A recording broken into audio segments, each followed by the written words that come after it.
अस्सलाम वालेकुम, मैं हूं आपकी एंकर सबा मलिक। खबर शामिल करते हैं एच न्यूज़ से।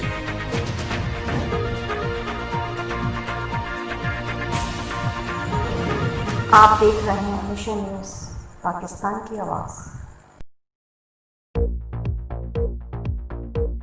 अस्सलाम वालेकुम, मैं हूं सबा मलिक। आप देख रहे हैं मिशन न्यूज़। खबर शामिल करते हैं मलक मकसूद चिन्योटी से। चिन्योट मिशन न्यूज़ की जानिब से मलक मकसूद चिन्योटी डायरेक्टर ऑफ पंजाब और ब्यूरो चीफ आलमगीर शहजादा और मिशन न्यूज़ के नुमाइंदगान ने मिलकर मौजम शाह रोड पर मीडिया सेंटर का इफ्तिताह किया, जिसमें अमीर उमर चमन ARY न्यूज़ और शेख समीर कोहनूर न्यूज़ अली चमन और प्रिंट मीडिया एसोसिएशन के चेयरमैन पीरजादा इकबाल और मोहम्मद उमर जट जिंदा दिल न्यूज़ के डिस्ट्रिक्ट रिपोर्टर और काजी बहादुर जंग और मोहम्मद अंस रिपोर्टर जिंदा दिल न्यूज़ और deputy bureau chief Farhan Ali mission news और डॉक्टर अमजद और senior reporter Shahryar Shah advocate और शेख मोहम्मद अरशद और bureau chief Punjab Bisharat Alvi Pakistan ring news और district bureau chief Mohammad Tahir Ahmad Pakistan ring news Chiniot और टी पार्टी चाय और मिठाई दी गई और दीगर मौजूद अरकान ने मुबारकबाद दी और दुआ भी करवाई। डिस्ट्रिक्ट ब्यूरो चीफ मलक मकसूद चिन्योटी, मिशन न्यूज़ चिन्योट।